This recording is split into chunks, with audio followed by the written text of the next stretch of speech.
A House Veterans Affairs Committee hearing that raises serious questions about how this administration plans to handle the health care of those who served our nation. Representative Maxine Dexter, Democrat from Oregon and a physician herself, went head-to-head with VA officials over a new contracting scheme that could funnel billions of federal dollars to private healthcare corporations. The question she's pressing: will veterans actually receive better care, or is this just another opportunity for well-connected contractors to profit while accountability disappears? Thank you, Mr. Chair. And I love, and thank you, Mr. Topping, I love hearing that you want to pay for the highest quality care veterans can receive. I think we all want that. I would like to ask first, which healthcare organizations in the U.S., either government, nonprofit, or for-profit, have utilized this indefinite delivery, indefinite quantity IDIQ contract structure you are proposing? Representative, VA uses IDIQs and uses them in multiple areas and multiple spaces. This is the first time for a healthcare contract that VA is using this.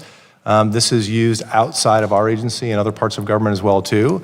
The IDIQ is a vehicle which allows the government to buy services if it doesn't know upfront exactly what it needs and when, but can pick a stable of vendors that we know are capable of delivering that. That's the use of the IDIQ.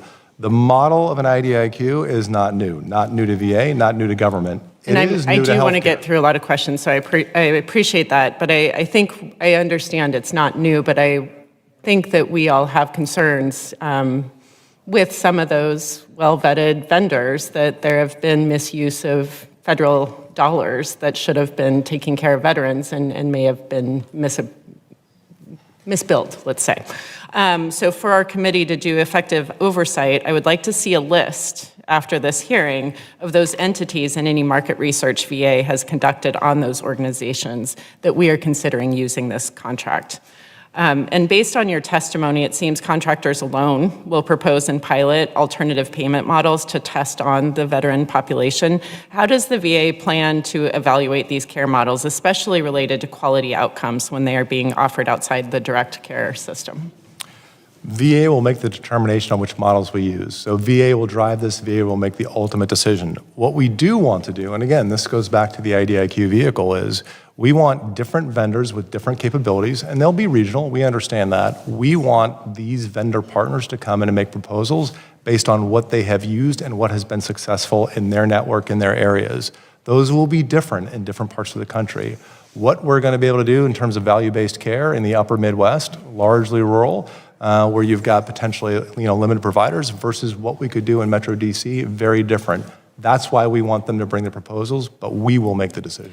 And I appreciate that, and I think it all sounds fantastic, but really putting it into practice has been extraordinarily difficult. I come from a healthcare organization, I know this very well, and I just want to use as an example, my team sent a letter to Secretary Collins on September 22nd asking for what was required by Congress in December 2022 for the VA to develop a plan to ensure veterans are informed of expected wait times at VAs and in the community. That was over 3 years ago.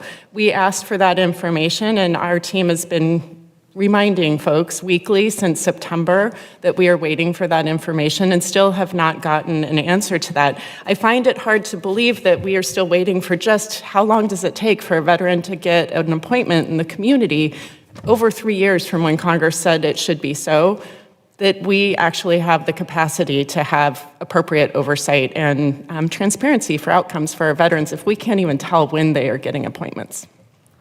I would love your response to that. Representative, let me take that. I haven't seen the letter. I'm not aware of the ask. Let me take that and come back to you. Mr. Chair, if I may ask to submit into the record the letter dated September 22nd, 2025. It'll be available for all. I also want to just... Without objection. Thank you, sir. I appreciate that. You noted in your testimony also that the VA will implement comprehensive quality programs for community providers based on nationally recognized measures that will, quote, ensure veterans are not simply referred to any available provider, but to those demonstrating strong outcomes and safe, high-quality care. Again, I share this goal. However, given that vertically integrated healthcare entities often restrict patient visits to their own providers, how can you clarify any guardrails that will be in place to ensure that veterans in the community care programs will be referred to providers with highest quality outcomes rather than just those preferred by any contractor? Representative number one, we're using healthcare research and quality data. You've seen and you've worked with those. HEDIS, you've seen and you've worked with those. These are well-known, well understood by both payers and providers. We are using the metrics that the industry understands. We're going to measure to those. Where we set the goals and the outcomes and the requirements, VA will determine that. But all of that is to say too, and I think probably this is the fourth time I've said it here today too, the plans will not determine where the veteran goes. We will make the referral. We will determine where the veteran receives the care. And we want our veterans to go to those providers that can provide the highest quality at the lowest cost. The intent of this program and the tools that we have built into it enable us to do that. So I'll follow up on that because I worry that in the actual delivery systems, the VA is not going to have the level of engagement to actually be able to direct those visits. We know that those vertically integrated systems are already shunting lower paying patients to different outcomes. So I am concerned that you actually can deliver on that and would love to understand some details on that and follow up. Thank you, Mr. Chair. I apologize and yield back. Representative Maxine Dexter, a physician who spent years in emergency rooms before coming to Congress, came armed with facts, with letters, with dates. And what did she get in return? A VA official who hadn't seen a letter that's been sitting unanswered for months. A bureaucrat who couldn't tell any of us how long a veteran has to wait for an appointment in their own community. 3 years. 3 years since Congress mandated that information, and still nothing. This administration is proposing to hand over billions of dollars in veterans' health care to private contractors through what's called an IDIQ contract, an indefinite delivery, indefinite quantity structure. Now, that's Washington speak for. We don't know exactly what we need, we don't know exactly when we'll need it, but trust us, we'll figure it out. And who benefits from that ambiguity? Not the veteran waiting for a cardiologist in rural Montana, not the veteran trying to get mental health services in Appalachia. The beneficiaries are the contractors, the well-vetted vendors, as they like to call them, some of whom, as Representative Dexter pointedly noted, have a history of misbilling, of misusing federal dollars that were supposed to go to veteran care. Mr. Topping repeated his talking point 4 times today. The VA will decide where veterans go. 4 times. But when pressed on the details on the actual mechanisms, the guardrails, the enforcement, what we got was bureaucratic fog. We got promises without paperwork, assurances without accountability. And here's what's particularly troubling for anyone who's watched the slow-motion privatization of American public services over the past several decades.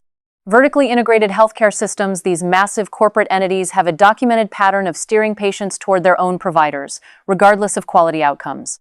Representative Dexter, drawing on her own experience in healthcare, put her finger directly on it. When profit margins drive referrals, it's not the veteran's best interest that comes first. This is the larger story that often gets lost in the procedural noise of congressional hearings. This administration has consistently moved to shift public responsibilities into private hands, and veterans' healthcare is no exception. They call it innovation. They call it flexibility. But what it often looks like, in practice, is a transfer of public trust to private profit. The men and women who served this country didn't sign a blank check to defense contractors. They signed up to defend the Constitution. And in return, this nation made them a promise that we would take care of them when they came home. What we saw today in that hearing room is a legitimate question about whether that promise is being kept or quietly sold off to the lowest bidder. Representative Dexter asked the right questions. Now it's up to the rest of us journalists, citizens, voters to demand the answers.